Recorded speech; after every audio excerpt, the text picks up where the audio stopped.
அவர்களுக்கு எதிராக அணிதிரள்வது அப்படிங்கிறது நடந்துச்சு. அப்போ இவனுக்கு கன்சல்டேட்டாக இருந்து என்ன பண்ணணும் அப்படின்னா, இவங்க கன்சல்டேட்டே என்ன பண்ணுறாங்க, நமக்கு எதிராக ஓட்டு போடுறாங்க.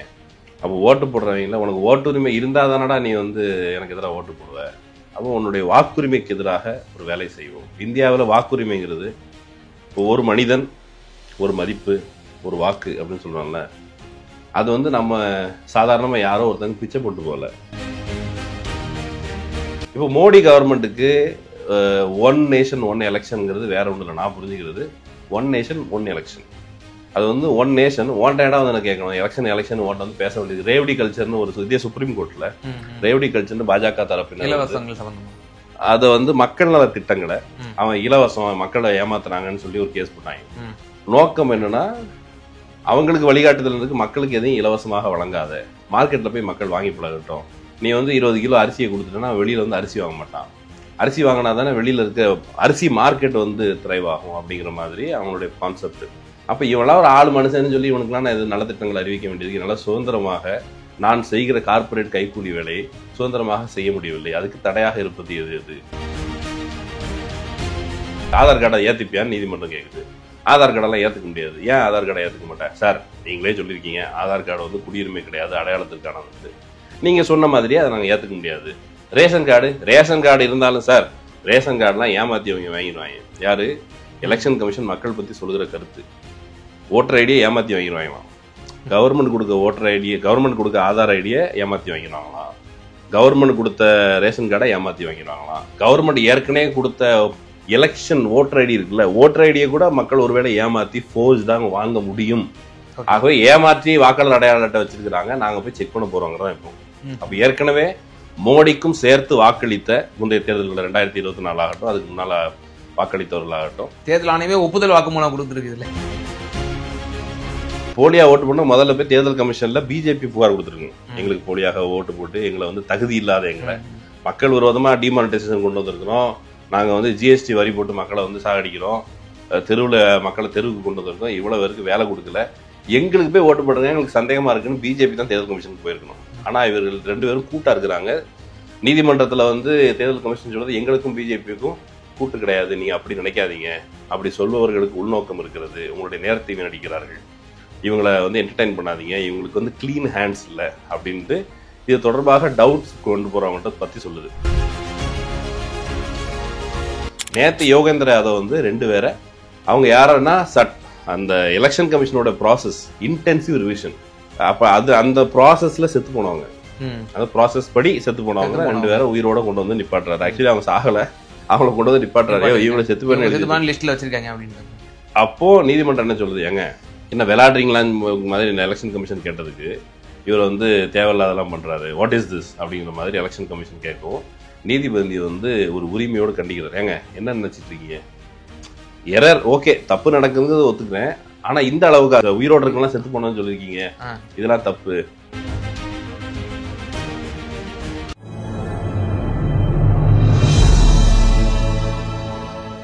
தமிழ் நியூஸ் பார்வையாளர்களுக்கு அன்பு வணக்கம். இன்றைய சிறப்பு நேர்காணலில் நம்மோடு இணைந்திருக்கும் சிறப்பு விருந்தினர் ஊடகவியலாளர் திரு மகிழன் சார் தான் இணைஞ்சிருக்காங்க. சார் வணக்கம்.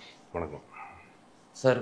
இந்த தேர்தல் கமிஷனுடைய இந்த தொடர்ந்து வைக்கப்படக்கூடிய இந்த விமர்சனங்கள், பல மால் பிராக்டிஸ்கள் நடந்திருக்கு அப்படின்னு சொல்லி திரு ராகுல் காந்தி அவர்கள், குறிப்பாக இது ரொம்ப வீரியமடைந்தது பீகாரில் இந்த ஸ்பெஷல் இன்டென்சிவ் ரிவிஷன்கிற ஒரு ஷரத்தை கொண்டு ஒரு மேசிவ் லெவலில் எக்ஸ்க்ளூஷனை பண்ணாங்க. அதுதான் ரொம்ப மிகப்பெரிய ஒரு சர்ச்சையாச்சு. தொடர்ந்து இப்போ அது டெவலப் ஆகி இப்போ மக்கள் போராட்டம் வரைக்கும் இப்போ அது வந்துருச்சு. உச்சநீதிமன்றத்தில் நேற்று தினம் ஹியரிங் வந்துச்சு இந்த ஸ்பெஷல் இன்டென்சிவ் ரிவிஷன் சம்பந்தமாக. ஹியரிங்கில் பல விஷயங்கள் வாதம் செய்யப்பட்டது என்று கூறப்படுகிறது.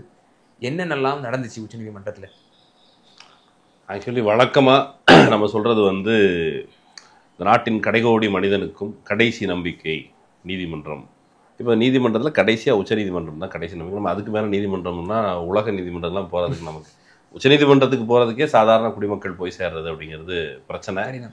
நமக்கு அவ்வளோ காசு இல்லை. இது ஒரு சட்ட ரீதியான நிவாரணம் தேடுவது, இங்கே இலவசமாக சட்ட ரீதியான உங்களுக்கு ஆலோசனைகள் வழங்குவது, ஒரு வழக்கறிஞர்களை வழங்குவது அப்படிலாம் ப்ரொவிஷன் இருக்குன்னு சொன்னாலும் கூட அது வந்து ஒரு காஸ்ட்லி அஃபேர். நீதிங்கிறது இந்தியாவை பொறுத்தளவு காஸ்ட்லி அஃபேராக தான் இப்போதும் இருக்குது. மக்கள் பெரும்பாலும் போலீஸ் ஸ்டேஷனுக்கோ இப்போ நீதிமன்றத்துக்கோ நம்பி போகிறதில்ல. இப்போ அப்படியான ஒரு நீதிமன்றத்தில் கடைசி குடிமகனுக்கும் நம்பிக்கை அப்படின்னு சொல்லப்பட்டது நீதிமன்றத்தில் போயிட்டு இந்த தரப்பில் ஏடிஆர் உள்ளிட்ட அமைப்புகள், அதில் வந்து இப்போ டிஎம்கே, டிஎம்சி, இப்படி பல்வேறு எதிர்கட்சிகள், ஆர்ஜேடி, இவங்க எல்லாருமே நடத்தப்படுகிற இந்த எஸ்ஐஆர் ஸ்பெஷல் இன்டென்சிவ் ரிவிஷனுங்கிறது ஒரு உள்நோக்கம் கொண்டது. நீங்கள் வந்து பிஜேபி வந்து தங்களுக்கு வாக்களிக்காத நபர்களை, பெரும்பாலும் கடந்த நாடாளுமன்ற தேர்தலில் பிஜேபி ஒன்று கண்டிச்சு அனுபவத்தில், பட்டியல் சாதிகள், பழங்குடிகள், பிற்படுத்தப்பட்டவர்கள், இஸ்லாமியர்கள், இவங்க ஏதோ நம்மளுக்கு எதிராக பண்ணிக்கிட்டு இருக்காங்களேன்னு சென்ஸ் பண்ணி போன எலெக்ஷனில் அவர்களுக்கு எதிராக அணிதிரள்வது அப்படிங்கிறது நடந்துச்சு. கன்சல்டேஷன், அது கன்சல்டேஷன் நடக்குது. அப்போ இவனுக்கு கன்சல்டேட்டாக இருந்தால் என்ன பண்ணணும் அப்படின்னா, இவங்க கன்சல்டேட்டே என்ன பண்ணுறாங்க, நமக்கு எதிராக ஓட்டு போடுறாங்க. அப்போ ஓட்டு போடுறவங்கள உனக்கு ஓட்டுரிமை இருந்தால் தானடா நீ வந்து எனக்கு எதிராக ஓட்டு போடுவ. அப்போ உன்னுடைய வாக்குரிமைக்கு எதிராக ஒரு வேலை செய்வோம். இந்தியாவில் வாக்குரிமைங்கிறது ஒரு மனிதன், ஒரு மதிப்பு, ஒரு வாக்கு அப்படின்னு சொல்கிறாங்கல்ல, அது வந்து நம்ம சாதாரணமாக யாரோ ஒருத்தங்க பிச்சை போட்டு போகல. இந்த இந்திய அரசியல் சாசனத்தை உருவாக்கியவர்கள் வழங்கியது என்று சொன்னாலும் கூட, பிரிட்டிஷ் ஆட்சி காலத்திலையும் நாம் வந்து நாங்கள் மனிதர்கள், நாங்கள் சுதந்திரமாக வாழ்வதற்கு எங்களுக்கு உரிமை உண்டுங்கிற போராட்டத்தின் ஒரு விளை பலனாகத்தான் நமக்கு வந்து இப்போ வந்து மன்னராட்சி காலத்தில் நம்மகிட்ட எதுவும் கேட்கல. அதுக்கு பிறகு பிரிட்டிஷ்காரன் காலத்துலேயும் அவன் நம்மகிட்ட கேட்கல. பெரும்பாலும் பணக்காரங்கிட்ட கேட்டுக்கிட்டாங்க கொஞ்சோண்டு அட்ஜஸ்ட் பண்ணுறதுக்கு. அப்புறம் நம்மக்கிட்டையும் கேட்டாங்க. நமக்கு தெரியும், எல்லாருக்கும் அனுபவம் இருக்குது, அரசியல்வாதிகள் வருவாங்க, நமக்கு மக்கள் என்ன சரி நம்மகிட்ட கேட்கவாதி செய்கிறாங்களே அப்படிங்கிற அளவில் அந்த ஓட்டுங்கிற ஒரு சின்ன இன்ட்ராக்ஷன் இருந்தது. இப்போ மோடி கவர்மெண்ட்டுக்கு ஒன் நேஷன் ஒன் எலெக்ஷனுங்கிறது வேற ஒன்றும் இல்லை. நான் புரிஞ்சுக்கிறது ஒன் நேஷன் ஒன் எலெக்ஷன். அது வந்து ஒன் நேஷன் ஓன்டேடாக வந்து எனக்கு கேட்கணும். எலெக்ஷன் ஓட்ட வந்து பேச வேண்டியது. ரேவடி கல்ச்சர்னு ஒரு இந்திய சுப்ரீம் கோர்ட்டில் ரேவடி கல்ச்சர்னு பாஜக தரப்பினர் அதை வந்து மக்கள் நல திட்டங்களை அவன் இலவசம் மக்களை ஏமாத்துறாங்கன்னு சொல்லி ஒரு கேஸ் போட்டாங்க. நோக்கம் என்னன்னா, அவங்களுக்கு வழிகாட்டுதல் இருக்கு, மக்களுக்கு எதையும் இலவசமாக வழங்காத, மார்க்கெட்டில் போய் மக்கள் வாங்கி பழகட்டும். நீ வந்து 20 கிலோ அரிசியை கொடுத்துட்டேன்னா வெளியில் வந்து அரிசி வாங்க மாட்டான். அரிசி வாங்கினா தானே வெளியில் இருக்க அரிசி மார்க்கெட் வந்து திரைவாகும் அப்படிங்கிற மாதிரி அவங்களுடைய கான்செப்ட். ஆனால் எலெக்ஷன் மகாராஷ்டிராவில் நடக்குது அப்படின்னு சொன்னால் அவன் அதே பிஜேபி மக்கள் நல திட்டங்களை அறிவிக்க வேண்டிய ஒரு தேவை ஏற்படுது. அப்போ இவெல்லாம் ஒரு ஆள் மனுஷன்னு சொல்லி இவனுக்குலாம் நான் இது நலத்திட்டங்களை அறிவிக்க வேண்டியது, என்னால் சுதந்திரமாக நான் செய்கிற கார்பரேட் கைக்கூலி வேலையை சுதந்திரமாக செய்ய முடியவில்லை, அதுக்கு தடையாக இருப்பது எது எது அப்படின்னு சொல்லி அந்த இலவச திட்டங்களுக்கு எதிராக வேலை பார்த்தாங்க. அதே போல் ஒன்று தான் வாக்கும் கூட. மக்கள்கிட்ட போய் நம்ம வந்து என்ன சொல்கிறோம், பொதுவில் அது உண்மை இல்லை, நடைமுறையில் உண்மை இல்லை, ஆனால் மக்கள் தான் எஜமானர்கள்னு சொல்கிறோம்ல, அந்த அவன் உங்ககிட்ட போய் நான் ஏன்டா கேட்கணுங்கிற ஒரு கான்செப்டில் அவன் எஸ்ஐஆர் கொண்டு வராங்கிறதான் எதிர்கட்சிகளுடைய குற்றச்சாட்டு. அந்த தரப்பும் கூட இவன் வந்து ஒரு மாஸ் எக்ஸ்க்ளூஷனுக்கு தயாராகிறாங்க. கிட்டத்தட்ட அந்த டிராஃப்டில் 69 லட்சம் பேர் கிட்ட டிராஃப்டில் வந்து எக்ஸ்க்ளூட் பண்ணியிருக்கிறோம். எதுக்குப்பா எக்ஸ்க்ளூட் பண்ணியிருக்கேன்னு நீதிமன்றத்தில் கேட்டால், நாங்கள் நிரந்தரமாக எக்ஸ்க்ளூட் பண்ணல, அது ஒரு டிராஃப்ட் தானே, வரைவு. யாராவது உங்களுக்கு பிராது இருக்குது, நாங்கள் எலிஜிபிள், நாங்கள் தகுதியான வாக்காளர்கள் தான் என்று உங்களுக்கு ஒரு வேலை கருத்து இருந்தால் நீங்கள் வந்து எங்கிட்ட நிரூபிங்க. எப்படி நிரூபிக்கிறது? ஆதார் கார்டை ஏற்றுப்பியான்னு நீதிமன்றம் கேட்குது. ஆதார் கார்டெல்லாம் ஏற்றுக்க முடியாது. ஏன் ஆதார் கார்டை ஏற்றுக்க மாட்டேன்? சார் நீங்களே சொல்லியிருக்கீங்க ஆதார் கார்டு வந்து குடியுரிமை கிடையாது, அடையாளத்திற்கானது வந்து. நீங்கள் சொன்ன மாதிரியே அதை நாங்கள் ஏற்றுக்க முடியாது.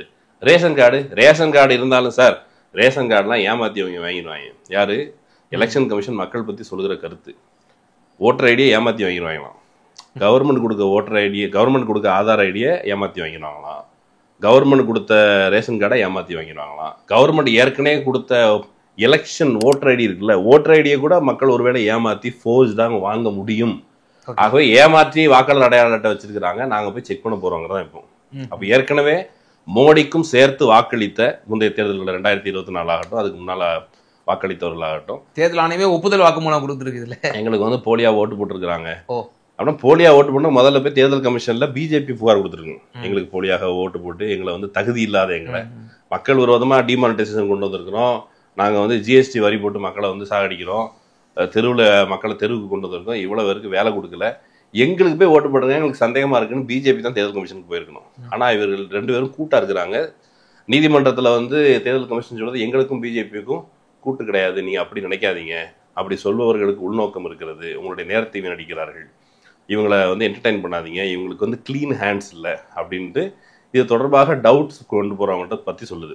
நேத்து யோகேந்திர யாதவ் வந்து 2 பேரை கொண்டு வந்து நிப்பாட்டுறாரு. அவங்க யாருன்னா அந்த எலெக்ஷன் கமிஷனோட ப்ராசஸ் இன்டென்சிவ் ரிவிஷன், தீவிரமாக நீ வந்து ரிவைஸ் பண்றதுல, அப்ப அது அந்த ப்ராசஸ்ல செத்து போனவங்க, அந்த ப்ராசஸ் படி செத்து போனவங்க 2 பேரை உயிரோட கொண்டு வந்து நிப்பாட்டுறாரு. ஆக்சுவலி அவங்க சாகல, அவங்கள கொண்டு வந்து நிப்பாட்டுறாரு. இவங்களை செத்து போய் லிஸ்ட்ல வச்சிருக்காங்க அப்படின்ற அப்போ நீதிமன்றம் என்ன சொல்லுது, ஏங்க என்ன விளையாடுறீங்களான்னு மாதிரி எலெக்ஷன் கமிஷன் கேட்டதுக்கு இவர் வந்து தேவையில்லாதெல்லாம் பண்றாரு, வாட் இஸ் திஸ் அப்படிங்கிற மாதிரி எலெக்ஷன் கமிஷன் கேட்கவும் நீதிபதி வந்து ஒரு உரிமையோடு கண்டிக்கிறார். ஏங்க என்ன நினைச்சிட்டு இருக்கீங்க, எரர் ஓகே, தப்பு நடக்குதுங்கிறது ஒத்துக்கிறேன், ஆனா இந்த அளவுக்கா செத்து போனவங்கலாம் நீ வந்து உயிரோடு இருக்கலாம் செத்து போனோம்னு சொல்லியிருக்கீங்க, இதெல்லாம் தப்பு, ஆனா இதெல்லாம் கரெக்ட் பண்ணிக்கலாம், கரெக்ட் பண்ணுங்க. நீதிமன்றம் கிட்டத்தட்ட ஏடிஆர் உள்ளிட்ட அமைப்புகள் இந்த ப்ராசஸே தப்பு, இது வந்து எலெக்ஷனுக்கு மிக சமீபத்தில் நடக்கிறது, இதுக்கு ஏதோ உள்நோக்கம் இருக்குது, ஏன் நிதானமாக பண்ண வேண்டியதானே, ஏன் எலெக்ஷன் முடிச்சுட்டு பண்ண வேண்டியதானே, அல்லது இதுக்கு முன்னால் ஏற்கனவே வாக்காளர் பட்டியலில் இருக்கும் பொழுது ஏற்கனவே செய்யப்பட்ட முறையில் செய்ய வேண்டியதானே. இப்போ கேட்கப்படுகிற ஆவணங்கள் வச்சு தான் ஆக்சுவலி இவன் சிட்டிசன்ஷிப் பற்றி குடியுரிமை பற்றிலாம் அவன் கேட்கல, உங்கள் அப்பா சர்டிஃபிகேட் கொண்டு வா, அவங்க அம்மா சர்டிஃபிகேட் கொண்டு வானா. ஆக்சுவலி யார் கேட்குறான்னா இவங்க எலெக்ஷன் கமிஷன் வந்து நம்மகிட்ட என்ன கேட்குது, பர்த் சர்டிஃபிகேட் கேட்குது, வேற என்ன கேட்குறாங்க, படிப்பு சான்றிதழ் கேட்குறாங்க. மோடிக்கு ஓட்டர் ஐடி இருக்கா இல்லையா, மோடி குஜராத் எலெக்ஷன் கமிஷன் ஒன்று நீ படித்த சர்டிஃபிகேட் கொடுன்னு மோடிகிட்ட கேட்கணும்ல, அப்படி மோடிகிட்ட கேட்காது சாதாரண மக்கள்கிட்ட போய் கேட்குது. பீகாரில் பெரும்பான்மை மக்கள் அவங்களுடைய கல்வி அறிவு ரொம்ப பின்தங்கிய நிலையில் இருக்கிறாங்க, பிறப்பு சான்றிதழ் பதிவு பண்ணுறது ரொம்ப குறைவாக இருக்குது, அவங்க வந்து காஸ்ட் சர்டிஃபிகேட் ஒரு இடத்துல நீதிமன்றத்தில் வாதும் போது நீதிபதி கேட்குறாரு, கபில் சிபல் வந்து எங்க பீகாரில் ரொம்ப பின்தங்கிய மக்கள் அவர்கள் ஆவணங்களே வாங்குவதில்லை, பெரும்பாலும் தேவைப்படுறதில்லை, இந்த நாட்டில் வந்து சரி பிறந்துட்டோம் வாழ்ந்து தொலைப்போங்கிற லெவலில் தான் பெரும்பான்மை விளிம்பு நிலை மக்கள் வாழ்கிறாங்க. அங்கேருந்து வந்து ஒரு மந்தைகள் போல் வந்து இங்கே பிழைப்புக்காக வருகிற பீகாரி தொழிலாளிகளை நம்ம பார்க்குறோம், அவங்களுடைய நிலைமை என்ன, அவங்களுடைய விழிப்புணர்வு என்ன. நம்ம சாதாரணமாக இங்கே தமிழ்நாட்டில் வேலை பார்க்குற கூலி வேலை பார்க்குறவங்களுக்கும் பீகாரி கூலி வேலையை பார்க்குறவங்களுக்கும் ஒப்பிட்டு பார்த்தீங்கனாலே நம்ம ஊருக்காரங்களுக்கு ஒப்பிட்டாலும் கூடுதலான விழிப்புணர்வு இருக்கும் இல்லையா. இங்கே இருக்கிற சமூக சூழல் பீகாரில் வந்து அவங்க வந்து நம்ம அரசாங்க வேலைக்கு போக போகிறது இல்லை, நமக்கு எதுக்கு காஸ்ட் சர்டிஃபிகேட் அப்படின்னு சொல்லி காஸ்ட் சர்டிஃபிகேட் கூட வாங்குறது இல்லையா, பிறப்பு சான்றிதழ் கூட பதிவு பண்றது இல்லை, பிறந்துட்டா அது 15 வச்சு தான் இரண்டு கிளிக்க போகுது அப்படிங்கிற லெவலில் தான் அந்த மக்கள் இருக்கிறாங்க. இந்த யதார்த்தத்தை கபில் சிபல் சொன்னா அப்படிலாம் சர்டிஃபிகேட் வாங்காம யார் இருப்பாங்க, நீதிபதி கேட்கிறாரு. நீதிபதி அவ்வளோ சென்சிட்டிவா இருக்கிறாரு. இப்படியே அந்த விவாதங்களுக்கு இடையில கடைசியில வந்து தடையெல்லாம் விதிக்க முடியாது, செப்டம்பர் கடைசியில தானே ஃபைனல் டிராஃப்ட் வருது, அதுக்குள்ள ஒருவேளை எங்களுக்கு டவுட் வந்துச்சுன்னா நீங்க ஒருவேளை ஒரு 5 கோடி பேரை நீங்க நீக்கிடுவீங்க அப்படி மாதிரி எங்களுக்கு டவுட் வந்துச்சுன்னா பெரிய அளவுல மக்களை வந்து நீங்க நீக்கிறதா நோக்கமா வச்சிருக்கீங்க, தகுதியுள்ள வாக்காளர்களை இணைப்பதை நோக்கமாக வைத்திருக்கவில்லை என்று எங்களுக்கு சந்தேகம் வந்தால் எப்போனாலும் நான் தடை போடுவோம். 65 லட்சம் பேர் நீக்கி இருக்கிறாங்க, இதுவே ஒரு மாஸ் எக்ஸ்க்ளூஷன் சொல்லப்படுது. அப்போ நீதியரசர் ஒரு மிகைப்படுத்தலான ஒரு வார்த்தையை வந்து உபயோகப்படுத்துறாரா, 5 கோடி பேர் நீக்கினீங்கன்னா நாங்க சும்மா விட மாட்டோம், எங்களுக்கு வந்து இதுல ஆட்சேபனைகள் வந்துச்சுன்னா நாங்க வந்து ஒத்துமொத்த எஸ்ஐஆரையும் நாங்க வந்து ரத்து பண்ணிடுவோம் அப்படின்னு வடிவேலு ஒரு காமெடியில கொலை பண்ணிடுவோம் அப்படின்னு சொல்லி பேசுவார்ல. ஒருத்தட்ட வந்து வடிவேலு உட்கார்ந்துக்கிட்டு என் தங்கமே என் ராஜாவேன்னு சொல்லி ஒருத்தரை மிரட்டுவார், எப்படி தூரத்துல இருந்து பார்க்கும்போது டப்பிங்ல வேற ஒன்று இருக்கும். அதே மாதிரியான வேலையை தான் நீதிமன்றம் கண்டிப்பதை போல கண்டிக்குது. எந்த வகையான தடை, நீ வந்து உனக்கு குடியுரிமையை பற்றி கேட்கறதுக்கு உரிமையில நீ எது குடியுரிமை பற்றி கேட்கறன்னு கேட்டா நீதிமன்றத்துக்கு அவன் வழக்கம் கொடுக்குறான் எலெக்ஷன் கமிஷன். சார் குடியுரிமை பற்றி கேட்கறதுக்கு நீ குடிமகனான்னு தீர்மானிப்பதற்கு தான் எனக்கு உரிமை இல்லை, ஆனால் உனக்கு ஓட்டர் ஐடி கொடுக்கலாமா இல்லையாங்கிறதுக்கு நீ குடிமகனா இல்லையான்னு கேட்குற கேள்வி நான் கேட்கலாம். குடிமகனுக்கு தான் நாங்கள் வாக்காளர் அடையாளத்தை கொடுப்போம்னு சொன்னால் முதல்ல நம்ம ஆரம்பத்தில் நமக்கு ஓட்டர் இது கொடுத்தாங்கல்ல வாக்குரிமை கொடுத்த போது மக்களை கொஞ்சம் பரிசீலித்து எல்லாரையும் இன்க்ளூட் பண்ணுறதுக்கு, எல்லாருக்கும் வாக்குரிமை கொடுக்கும்போது இன்க்ளூட் பண்ணுறதுக்கு, இந்த நாட்டில் ஒருத்தன் பிறந்தாலே அவன் குடிமகன் தானே, ஆமாம், நேச்சுரல் சிட்டிசன்ஷிப். அதே அவன் கொஸ்டின் பண்ணுறான், உங்கள் அப்பனா தான் இங்கே தான் பிறந்தான்னு சொல்லு. இது வந்து குறிப்பாக அவன் வந்து ஒரு பயத்தை பீதியை மக்களுக்கு, ஏன்டா எனக்கு பிரச்சனை, ஏன் விலைவாசி ஏறுது, ஏன் இவ்வளோ கஷ்டப்படுறேன். அங்கே இருக்கிற பீகாரிகள் என்ன சொல்கிறாங்க, நீ வந்து ஷ்ரமிக் எக்ஸ்பிரஸ்ன்னு ஒன்று விட்ற, தொழிலாளிகளை இங்கேருந்து குஜராத்துக்கு கூப்பிட்டு போய் அங்கே வேலை பார்க்க விட்ற, நான் பாம்பே போகிறேன், டெல்லி போகிறேன், அந்த பக்கம் தமிழ்நாட்டுக்கு போகிறேன், எங்கே போனாலும் என்ன பீகாரின்னு சொல்லி கேவலமாக பார்க்குறான், இழிவுபடுத்துகிறான். எங்களுக்கு எந்த சொந்த ஊரில் ஃபேக்ட்ரி எதுக்குலாம் நடத்த மாட்டேங்கிற, ஃபேக்ட்ரியை திறந்து கொடுன்னு அந்த மக்கள் கேட்குறாங்க. பிஜேபி சொல்லுகிற பதில் எங்குமே பிஜேபியினுடைய நரேஷன் என்னன்னா, ஏன் ஒழுங்கா நிர்வாகம் பண்ண தெரியலன்னா அது இஸ்லாமியர்கள் தான் காரணம், கிறிஸ்தவர்கள் தான் காரணம். ஒரிசா சைடு போனால் கிறிஸ்தவர்கள் காரணம், அங்கே இஸ்லாமியர்கள் கணிசமாக இருக்கிற பார்த்தீங்கன்னா அங்கே முஸ்லீம்ஸ் காரணம். இதை சொல்றதுக்கு ஒரு சாக்குக்கு ஒரு சட்டப்பூர்வமான வழியில் இந்த வேலையை செய்கிறாங்க. இப்போ தான் ஆக்சுவலி நோக்கம் என்ன, வாக்கு அப்படிங்கிறத எலிஜிபிள் வாக்காளர்கள் யார் பிஜேபியை பொறுத்தவரைக்கும் தனக்கு வாக்களிப்பவர்கள் மட்டும்தான் தகுதி உள்ள வாக்காளர்கள். தனக்கு வாக்களிக்காதவர்கள், தங்களுக்கு எதிராக பரப்புரை செய்பவர்கள், அவர்கள் வாக்காளர்களே அல்ல. இதை வந்து நம்ம மிகைப்படுத்தி சொல்கிறோமா அப்படின்னா மிகைப்படுத்தி சொல்லலை. இவங்க ஆட்சி காலத்தில் தான் 2025 கலோனல் புரோஹித்ங்கிற நபர் விடுதலை செய்யப்படுகிறார். அது நீதிமன்றம் தான் விடுதலை செய்து நீதிபதிக்கு அல்லது நீதிமன்றத்துக்கு உள்நோக்கம் கற்பிக்கக்கூடாது. ஆனால் நமக்கு வெளியிருந்து பார்க்கும்போது கலோனல் புரோஹித்ங்கிற ஒருத்தர் அபினவ் பாரத்ங்கிற அமைப்பை சார்ந்தவர். அந்த ஆள் வந்து அமித்ஷாக்கு தெரியும், அந்த ஆளுக்கு யாரோட தொடர்பு இருக்குது, அசீமானந்தாவோட தொடர்பு இருக்குது. அசீமானந்தா யாருன்னு கேட்டால் அசீமானந்தாவுக்கு மோடியோட தொடர்பு இருக்குது. இது வந்து லிங்க் பண்ணி கூட புரிஞ்சுக்கலாம். அந்த கலோனல் புரோஹித்துக்கு இந்தியாவில் ஒரு கட்சி தான் ஆட்சி செய்யணும், மற்ற எல்லாத்துக்கும் ஆட்சி இதுக்கு எதிர்கட்சிகளை அழிச்சு ஒழிக்கணும். இது எல்லாமே மோடி வந்து சட்டப்பூர்வமான வழிகளில் வெளியில் போய் காங்கிரஸ் முக்து பாரத்ன்றார். அவன் அபினவ் பாரத்தை குண்டு வச்சுட்டு அவன் என்ன சொன்னான்னா எதிர்கட்சிகளே இருக்கக்கூடாது, அவங்களுக்கு கம்யூனிஸ்டுகள் இருக்கக்கூடாது, இங்கே மத சிறுபான்மை இருக்கக்கூடாது, எதிர்த்து கேள்வி கேட்கணும் இருக்கக்கூடாது. கிட்டத்தட்ட அமைதிப்படை அமாவாசை மாதிரியான ஒரு ஆட்சி நடக்குது. அதில் ஒரு பங்காளியாக வந்து அமைதிப்படை படத்தில் ஒரு இது உண்டு. அவர் வந்து சத்யராஜ் என்ன சொல்றாரு, போய் அந்த ஒருத்தர் போலீஸ்காரர் மேலே மண்ணெண்ணெய் ஊற்றிடு, பெட்ரோல் ஊற்றிடு, கொளுத்திடு. அப்போ இவர் சத்யராஜோட வசனம் இருக்குன்னா கத்துவேன், கதறுவேன், கண்ணீர் விடுவேன், எல்லாம் டூப்பு, நம்பிராதன்னு சொல்றாரு. இந்த பக்கம் ஜனநாயகவாதிகள் போல பாஜகவினர் நடிப்பது அந்த சத்யராஜ் மாதிரி தான். ஆனால் கொளுத்துற வேலையை போய் அந்த போலீஸ்காரன் மேலே கொளுத்து அப்படின்னு சொல்கிற வேலையும் இதே சங்கிகள் தான் செய்கிறாங்க. மக்களுக்கு அந்த வகையில் நேரடியாக சந்தேகம் வருது, நீதிமன்றத்தில் போய் கேட்குறாங்க. நீதிமன்றம் வந்து சண்டை போடாதங்க ஏட்டக மாதிரி பாதிக்கப்படுறவனுக்கும் பாதிப்பை ஏற்படுத்துறவனுக்கும் சேர்த்து ஒரு சமரச வேலையை செய்து மக்கள் தங்களுடைய கடைசி நம்பிக்கையை வந்து மெல்ல மெல்ல தேர்தல் கமிஷன் மேலே நீதிமன்றமே சொல்லும்போது என்ன பிரச்சனைன்னு கேட்டால் மக்களுக்கு உங்கள் மேலே நம்பிக்கை இல்லை, உங்களுக்கு மக்கள் மேலே நம்பிக்கை இல்லை. இதுதான் அந்த ப்ராசஸ்ன்னு சொல்கிறாங்க.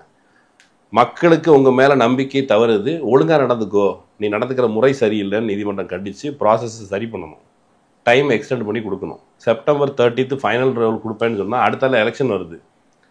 நிறைய வந்து நீங்கள் தான் வேட்பாளர்னு சொன்னால் உங்கள் பேரை நீக்கிட்டு உங்களுக்கு வந்து அப்பீல் பண்ணுறதுக்கான வாய்ப்பே வழங்கணும்னு சொன்னால் அப்படி ஒரு 10 வேட்பாளரை நீங்கள் வந்து தகுதி நீக்கம் கூட பண்ணிடலாம்.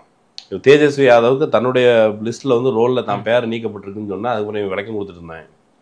இப்படி நிறைய கீழே பாப்புலரான வேட்பாளர்கள் விட்டு கீழே மட்டத்தில் பாஜகவுக்கு தொந்தரவாக இருக்கிற நபர்களுக்கு அவங்களுடைய வாக்குரிமை பறிக்கப்பட்டால் அது ஒரு பெரிய டிசாஸ்டர். அந்த வேலையை பிஜேபி ஆர்கனைஸ்டாக செய்யுது. இப்போ பீகாருக்கு நம்ம பசங்க போயிட்டு இருந்தாங்க, அந்த பிஎல்ஓன்னு இருக்காங்களா, பூத் லெவல் ஆஃபீஸர்ஸ், அவங்க வந்து அங்கே இருக்கிற மத சிறுபான்மையில இஸ்லாமியர்களை பாரு நாங்கள் நினைச்சா உங்களை வந்து ஓட்டர் லிஸ்ட்டில் வந்து நீக்கிடுவோம், த்ரெட்டன் பண்ணுறாங்க அப்படின்னு த்ரெட்டன் பண்ணுறாங்க நாங்கள் சொல்கிறாங்க. கிரவுண்டில் ஒரு சாதாரண ஆஃபீஸர், நீ ஒரு சாதாரண பூத் லெவல் ஆஃபீஸர், நீ வந்து நான் வாக்காளராக இல்லையான்னு தீர்மானிக்கிற வேலை உனக்கு கிடையாது. நீ ஒரு சாதாரண ஆஃபீஸர் வந்து என்கிட்ட முடிஞ்சா டாக்குமெண்ட் வாங்கிட்டு போ, இல்லை மூட்டு போ, அந்த லெவலில் தான் இருக்கணும். அவர்கள் ஏதோ இந்தியாவின் தலைமை நீதிபதி அல்லது ஜனாதிபதி மாதிரி தன்னை கருதி கொண்டு கீழே வேலை பார்க்கறதுக்கான அதிகாரத்தை கொடுக்கும் பொழுது ஒரு ஸ்ட்ரீட் ரவுடிஸை இறக்கி விட்டு மக்களை அச்சுறுத்தலுக்கு உள்ளாக்குற ஒரு வேலை நடக்குது. என்ன இதற்கு முகம் கொடுப்பதற்கு என்ன நடக்க போகுது அப்படிங்கிறது பொறுத்து வந்து பார்க்கணும். சார், இப்போ தொடர்ந்து நம்ம இப்போ இந்த ஸ்பெஷல் இன்டென்சிவ் டிவிஷன் சம்பந்தமாக ஏடிஆர் தொடுத்த இந்த வழக்காக இருக்கட்டும், எதிர்கட்சிகள் தொடுத்த இந்த வழக்காக இருக்கட்டும், உச்சநீதிமன்றம் நீங்கள் சொல்வது போல இந்த விவகாரத்தில் சுணக்கம் காட்டுகிறது. 65 லட்சம் பேர் நீக்கியிருக்காங்க, இதுவே ஒரு மாஸ் லெவல் என்று சொல்லும் பொழுது ஒரு 5 கோடி பேர் நீங்க நீக்கி பாருங்க, நான் வந்து சும்மா விட மாட்டேன் அப்படிங்கிற மாதிரி சொல்றதே வந்து ஒரு தட்டி கிடைக்கக்கூடிய ஒரு விவகாரமாக செப்டம்பர் 30 தான் உங்களுக்கு இறுதி வாக்காளர் பட்டியல் வருது, அது வரைக்கும் டைம் இருக்குல்ல அப்படின்ற மாதிரி இது வந்து அப்ப நிச்சயமாக இதை உச்சநீதிமன்றத்தை நம்பி இருந்தால் பீகார் தேர்தலே முடிஞ்சு அடுத்து நம்ம தமிழ்நாடு வெஸ்ட் பெங்கால் தேர்தல்லாம் வந்துரும் அப்படிங்கிற நிலைமை தான் பலரும் வழக்கறிஞர். இல்ல செப்டம்பர் 30 ரொம்ப தூரமா, இன்னைக்கு வந்து நம்ம 13ஆம் தேதி எவ்வளவு நாள் இருக்கு, அடிஷனலா ஒரு 15 நாள் வச்சுக்கிட்டா ஒரு 30 நாள் 45 நாள். நீ வந்து அங்க இருக்கிற மக்கள் கணிசமான பேர் ஃபார்மே ஒப்படைக்கல. நீங்க ஃபார்ம் என்ன, ஃபார்ம் 2 வாட்டி போய் கொடுக்கணுமா மக்கள்கிட்ட, ஃபார்மை கலெக்ட் பண்ணணும், கலெக்ட் பண்ணி முடிச்சதுக்கு பிறகு அந்த ஃபார்மை ஸ்க்ரூட்டனைஸ் பண்ணணும், அப்புறம் தகுதியானவர்களான்னு போய் அவங்கள்ட்ட செக் பண்ணணும். இந்த ப்ராசஸ்லாம் முடிக்கிறதுக்கு அவன் இவ்வளோ நாங்க வந்து 1 மாசத்துல இவ்வளவு வேகமா முடிச்சிட்டோம், எங்க வேலையை கெடுக்காதீங்கன்னு வந்து தேர்தல் கமிஷன் சொல்லுது. அதுக்கப்புறம் 1 மாசத்துல செக் பண்ணி முடிச்சிருவாங்களாம். இவ்வளவு வேகமா எப்படி நீ செக் பண்ண முடியும்? நீ வந்து தேர்தலை ஒரே ஃபேஸ்ல நடத்தி முடிக்க வக்கு இல்லாத தேர்தல் ஆணையம். அதை வந்து இதை வந்து நீங்க நம்புங்க, நான் உடனே வேகமா பண்ணிட்டேன். உன்கிட்ட இவ்வளவு மேன் பவர் எங்க இருக்குது? வரப்போற ஆவணங்களை வச்சு நீங்க செக் பண்ணணும்னா ஒரு நாளைக்கு ஆயிரக்கணக்கான ஆவணங்களை செக் பண்ணணும். ஃபர்ஸ்ட் நீ வந்து கோடிக்கணக்கான ஆவணங்கள் உன்கிட்ட வந்துருச்சு, ஆவணங்கள் 7 கோடி பேர் வந்து கொடுத்துட்டாங்க, 7 கோடி பேர் கொடுத்துட்டாங்கன்னா இதெல்லாம் செக் பண்ணணும் நீ சரியா தப்பான்ட்டு. ஒருவேளை இதுல நீ சொல்ற மாதிரி கூஸ் பேட்டியான்னு சொல்ற, வெளிநாட்டுல இருந்து ஓடி வந்தவங்க இங்க இருக்கிறாங்கன்ட்டு, அவங்க இதுல இருக்க மாட்டாங்க, என்ன உத்தரவாதம்? நீ எப்படி செக் பண்ணுவ? ஒரே மாசத்துல எப்படி முடிப்ப? எலிஜிபிள் ஓட்டர்ஸ் வெளியே இருக்க மாட்டாங்கன்னு என்ன உத்தரவாதம்? அதுக்கான செக் பண்றதுக்கான டைம்ல என்ன இல்லையே? இப்படியான நார்மலான லேமேன் சாதாரண மனுஷன் கூட கேட்கிற கேள்வியை கூட உச்சநீதிமன்றம் கேட்காம நீங்க அப்படி எதுவும் பண்ணிட மாட்டீங்கல்ல அப்படின்னு கேட்கறது வந்து ஒரு ஏதோ மூடி மறைக்கிற வேலை அப்படின்னு தோணும். இப்போ இசிஐக்கு தொடர்ந்து நம்ம பார்க்குறோம், எல்லா வழக்குகள்லையும் வந்து ஃபேவரபுளான ஒரு உத்தரவையும் தீர்ப்பையும் தான் வழங்கி இருக்கு. கடந்த மக்கள் சார்பான தீர்ப்புகள் எதுல வந்துச்சு இப்போ சமீபத்தில் நீங்க கேள்விப்பட்ட ஏதாவது வழக்கு சொல்லுங்க. இப்போ அமலாக்கத்துறை சம்பந்தமாக தலைமை நீதியரசர் சில உத்தரவுகள் பிறப்பிச்சிருந்தாரு. ஆளுநர் மற்றும் குடியரசுத் தலைவர் விவகாரத்தில் வந்து காலக்கெடு விதித்தாக இருக்கட்டும், இதெல்லாம் வந்து ஒரு ஃபேவரபுளான ஒரு தீர்ப்பாக சில விவகாரங்கள் பார்க்கப்பட்டாலும், பிள்ளை இல்லாத வீட்டில் தொட்டிலாட்டுறதுன்னு ஒன்று சொல்லுவாங்க தெரியுமா, அந்த மாதிரி இது வந்து நீதிமன்றங்கள் அவ்வப்போது கொடுக்குற ஒரு ஃபேவரபுளான வழக்கை வச்சுக்கிட்டு மேலும் அது என்ன பண்ணுவாங்கன்னா, இப்படி இதிலே கூட இந்த வழக்கிலே கூட கொஞ்சம் ஹார்ஷான கமெண்ட் வர மாதிரி இருக்கும். ஆனால் அடிக்கிற மாதிரி அடிச்சு ஒரு இந்த மயிலரகை வச்சு வருடி விடுற மாதிரி வடி, சரி நீ போ நீ ஓடிடு இவன் பிடிச்சிருவாங்க அப்படிங்கிற மாதிரியான ஒரு. இப்போ என்னோட கேள்வி அடுத்ததாக தான் சார், இப்போ சுப்ரீம் கோர்ட் இப்படி ஒரு சுணக்கம் காட்டுகிறது. தேர்தலே முடிஞ்சு எஸ்ஐஆர் என்ன தேர்தலே முடிஞ்சு அடுத்து நம்ம 5 மாநில எலெக்ஷன் ஃபேஸை வந்து சந்திக்கக்கூடிய நிலைமை வந்துடும் அப்படிங்கிற நிலைமை தான் எல்லாரும் சொல்றாங்க. இப்போ என்ன தீர்வு? இப்போ இந்த எஸ்ஐஆர் ஓட தான் வந்து ஒரு பய உணர்வோடு அச்ச உணர்வோடு தான் எதிர்கட்சிகள் இந்த தேர்தலை சந்திக்கக்கூடிய ஒரு நிலைக்கு பாஜக தள்ளிவிட்டது என்பதுதான் எல்லாருடைய பார்வையாக இருக்கிறது. என்ன தீர்வு இதற்கு?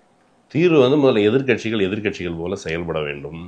இந்தியா முழுக்க இருக்க ஜனநாயக கட்சிகள் ஜனநாயகத்தை பாதுகாக்கிறோம், அதிகபட்சம் மக்கள் சார்பாக இல்லை, நீங்க கட்சி நடத்தணும்னா கூட இந்த எஸ்ஐஆர் விஷயத்தை இன்டென்சிவா எதிர்க்கணும். அவன் இன்டென்சிவ் ரிவிஷன் பண்றான்ல, நீங்க கட்சி நடத்தணும், மக்கள் மத்தியில் ஓட்டு போடணும், நீங்கள் வந்து ஒரு கட்சியாக நீடிக்கணும்னா கூட மக்களை அணிதிரட்டுகிற வேலை செய்யணும். மக்கள் சாதாரண மக்கள் அங்கே அன்றாடங்காட்சி ஒரு நாளைக்கு 100 ரூபா கிடைக்குமா 200 ரூபா ஓடிக்கிட்டு இருக்க வந்து தனக்கு மேலே நடக்கிற சதிகள் குறித்துலாம் யோசிக்கிற அளவுக்கு ஒரு வாய்ப்பும் வசதியும் சாதாரண மக்களுக்கு இல்லை. அப்போ அரசியல் கட்சிகள் பொறுப்போடு இருந்த இந்தியா முழுக்க இந்த கட்சிகள் இது குறித்து கேள்வி எழுப்பி தெருவில் வந்து நீ வந்து ஒரு அறிக்கை விடுறது ட்வீட் போடுறது இதோட மட்டும் நிற்கிறதுனால இந்த வேலைகள் நடக்காது. அவன் பீகாரை முடிச்சுட்டு அடுத்த வெஸ்ட் பெங்காலுக்கு போவான், வெஸ்ட் பெங்காலை முடிச்சு தமிழ்நாட்டுக்கு வருவான், அவன் இந்தியா முழுக்க எல்லா ஊருக்கும் போதான் போறான். அதுல தகுதியற்ற வாக்காளர்கள் தகுதியுள்ள வாக்காளர்கள் முடிவு பண்ணுறது நீ யாரா, அது எங்களுடைய உரிமைங்கிற ஒரு கான்சியன்ஸை மக்கள் மத்தியில் கொண்டு போகணும். அமைப்புகள் வேலை பார்க்கணும். நீங்க அது வேலை பார்க்காம இப்ப அங்க பீகார்லேயே கூட பெரிய ஆர்ப்பாட்டங்கள் போராட்டங்கள்லாம் எதுவும் நடந்தில்ல. 65 லட்சம் பேர் எக்ஸ்க்ளூட் பண்ணப்பட்டிருக்காங்கன்னா என்ன நீக்கின அப்படின்னு என்கிட்ட சொல்லணும்ல, அதுவே போதுமானாலும் தெரிவிக்கப்படல. மக்களுக்கு நான் லிஸ்ட்ல ஓட்டர் லிஸ்ட்ல இருக்கனா இல்லையான்னு அவங்களுக்கு தெரியாது. அந்த விழிப்புணர்வு மக்களுக்கே இல்ல. பீகார் மக்களுக்கு இப்ப நான் என்னுடைய ஓட்டர் லிஸ்ட் அங்க இருக்கா இல்லையா, என்கிட்ட அந்த ஃபார்மை கொடுத்தாங்களா இல்லையா, ஸ்பெஷல் இன்டென்சிவ் டிவிஷன்னா என்ன அப்படி அந்த மக்களுக்கே புரிதல் இல்லை. ஏன்னா நீங்க சொல்வது போல கல்வியிலேயும் அதுக்கான வாய்ப்போ காலமோ முதல்ல என்ன பண்ணும், எல்லா இடத்துலயும் பிரச்சாரம் பண்ணும். இப்ப இந்தியாவில் மிகப்பெரிய பிரபலங்கள்லாம் இருக்காங்கல்ல, சினிமாக்காரங்கெல்லாம் வந்து இந்த அமிதாப் பச்சன் போன்றவங்க வந்து பண்ணுவாங்க, நீங்க கண்டிப்பா ஓட்டு போடணும், ஓட்டு போடுறது உரிமைன்னு சொன்னா உரிமையை பறிச்சுட்டு இருக்கும்போது நீ எங்கடா போறீங்க? ஓட்டு போடுறது உரிமைன்னு சொல்றீங்கல்ல, ஓட்டு உரிமையை பறிக்கிற வேலையை எலெக்ஷன் கமிஷன் நடத்தும் போது நீ இறங்கி வேலை பார்க்கணும்ல, குறைந்தபட்ச கேள்வியா கேட்கணும்ல. ஓகே, மக்கள் பாக்குற மக்களுடைய காசை சேர்த்து வந்து படம் பாக்குறாங்க, கிட்டத்தட்ட அவங்க போடுற சோத்தை நீ திங்குற. அப்ப அதுக்காக நன்றியோட வந்து வெளியே வந்து பேசணும்ல, நடிகர்கள் வந்து பேசணும், சினிமா கலைஞர்கள் வந்து பேசணும், பிரபலங்கள் பேசணும். வாக்குரிமை பறிக்கிற வேலை நடக்குதுங்கிற போது குறைந்தபட்சம் நான் என்ன சொல்றேன், சினிமா நடிகர்களை வச்சு எஸ்ஐஆர்னா என்ன, ஏன் பண்றோம், இன்னென்ன ஆவணங்கள் வேணும், ஏன்னா சினிமாக்காரங்க சொன்னாதான் மக்கள் கேட்கறாங்க. ஒரு விளம்பரம் பண்ணி பரப்புரை செய்து அதை மக்கள் மத்தியில கொண்டு போய் பொறுமையா பண்ண உனக்கு என்னாச்சு? நாமும் சொல்றோம், வெளியிலிருந்து வந்தவர்கள் அந்நியர்கள் அவர்களுக்கு வாக்குரிமை வழங்கணும் நம்ம சொல்ல. ஆனா இங்க இருக்கிறவன நீ அந்நியனா இல்லையான்னு ப்ரூவ் பண்ணோம், நான் எதுக்கும் வந்துட்டு நான் குடிமானா இல்லையான்னு ப்ரூவ் பண்ணும். இந்த பேசிக்கான விஷயத்தை விழிப்புணர்வு செய்வதற்கு இந்த பக்கம் எதிர்கட்சிகள் பண்ணவங்க வேற, எலெக்ஷன் கமிஷன் பக்க சார்பு இல்லாதது சுயசார்பு இல்லாததுன்னு விளம்பரத்துக்கு கொண்ட காசு இல்லையா? மக்கள் காசு நீ வச்சிருக்கல, உட்காந்து திங்குறீங்கல்ல, விளம்பரத்துக்கு ஆட்களை கூப்பிட்டு அமிதாப் பச்சன்ல இருந்து எல்லாரையும் கூப்பிட்டு விளம்பரம் பண்ணிருக்கலாம்ல, அப்படி விளம்பரம் பண்ணல. மக்களுக்கு ஒரு திடீர்னு ஷாக் கொடுத்து உலுக்கி அவங்கள வந்து அவங்களுடைய வாக்குரிமையை பறிச்சு கிட்டத்தட்ட அண்ட்ரஸ் பண்ற மாதிரியான வேலை செய்யறது இருக்குல்ல, அது வந்து ஒரு மிகப்பெரிய அச்சுறுத்தல்.